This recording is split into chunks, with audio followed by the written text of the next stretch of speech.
అందరికీ నమస్కారం. నా పేరు చంద్రశేఖర్. ఇవాళ నేను మన గణతంత్ర దినోత్సవం గురించి చెప్పబోతున్నాను.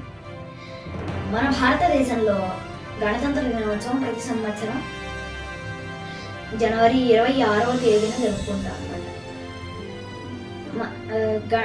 గణతంత్రం దానికి అర్థం ఏంటంటే, గణ అంటే సమూహం, తంత్రం అంటే సూత్రం రాయడం. సో కలిపి చదివితే మనకి దాని అర్థం ఏంటంటే ఒక సమూహం కోసం సూత్రం రాయడం. మన భారతదేశంలో వివిధ మనుష్య సమూహాలు ఉన్నాయి,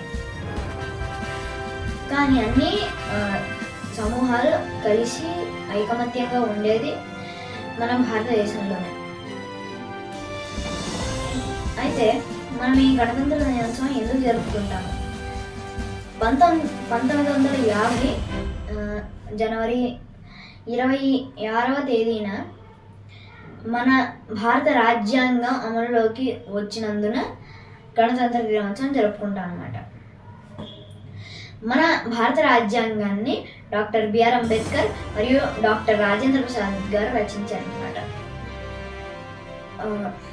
ఇంకా మన రాజ్యాంగాన్ని రచించడానికి 2 సంవత్సరాలు 11 నెలలు ఇంకా 18 రోజులు పట్టిందన్నమాట.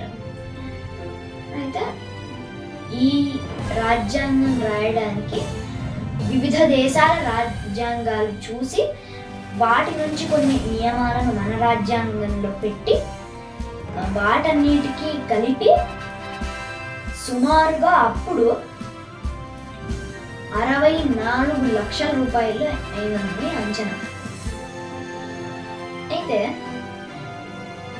మన భారత రాజ్యాంగం అనేది ప్రపంచంలోకెల్లా అన్నిటికన్నా పెద్దది మరియు ఇది లిఖిత పూర్వకంగా రచించిందన్నమాట. ఇంకా జనవరి 26వ తేదీన 1950లో భారతదేశం ఒక లౌకిక ప్రజాస్వామ్య దేశంగా ఆవిర్భవించిందన్నమాట. మన ఈ భారత గణతంత్ర దినోత్సవంలో ఢిల్లీలో ఉన్న రాజ్పథ్ దగ్గర రాష్ట్రపతి వచ్చి అక్కడ జెండావందనం చేస్తారన్నమాట. అక్కడ మన సైన్యం వాళ్ళు, ఒక్కొక్క రెజిమెంట్ వాళ్ళు వచ్చి పెరేడ్ చేస్తారు. ఇంకా చాలా వివిధ విన్యాసాలు కూడా చేస్తారు అన్నమాట. ఇంకా చాలా రాష్ట్రాల శకటాలు కూడా చేస్తారు. మన రాజ్యాంగం వల్ల అందరికీ సమాన న్యాయం, విద్య, వైద్యం దక్కుతుంది. ఇది ఒక జాతీయ పండుగ, అంటే యావత్ భారతదేశం మొత్తం జరుపుకునే పండుగ.